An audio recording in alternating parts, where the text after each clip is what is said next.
Target ni Casey Concepcion ang isang matibay na comeback sa showbiz ngayong taon. At ayon sa mga nakasagap na impormasyon, nakatakda umano ang kanyang full return sa ikatlong quarter. Bilang paghahanda, puspusa na raw ang kanyang physical conditioning at pagpapapayat upang maging handa sa mga proyektong nakalinya para sa kanya sa mga susunod na buwan. Isa sa malinaw na plano ni Casey ay ang muling pagbabalik sa ABS-CBN, ang network na matagal na niyang naging tahanan. Ayon sa source, nakipagpulong na umano siya sa mga big boss at may nakapagkasundo ang teleserye na nagsisilbing malaking bahagi ng kanyang showbiz comeback. Inaasa na ang proyektong ito ang magpapakita muli ng kanyang acting range at bagong image bilang artista.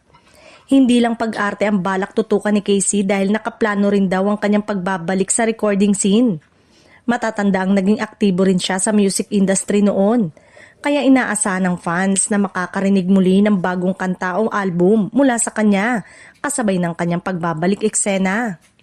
Samantala, sigurado na ang isang major milestone para kay Casey ngayong taon, ang kanyang concert tour sa United States na may 5 guaranteed shows.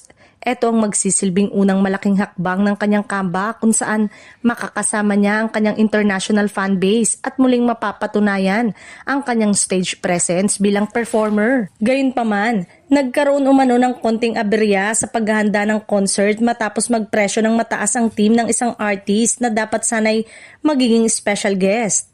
Ayon sa kwento, hindi kinaya ng US promoters ang hinihinging talent fee. Kaya napagdesisyonan na lamang ng production team na kumuha ng mga local-based artists sa US bilang front act at guest performers. Bagamat nadismaya ang team ni Casey at ang mga producers sa nangyaring negosasyon, nananatiling tuloy ang concert plans at ang mas malawak niyang comeback. Sa ngayon, marami ang umaasang magiging matagumpay ang kanyang pagbabalik mula teleserye hanggang musika at live performances bilang panibagong yugto sa kanyang karir.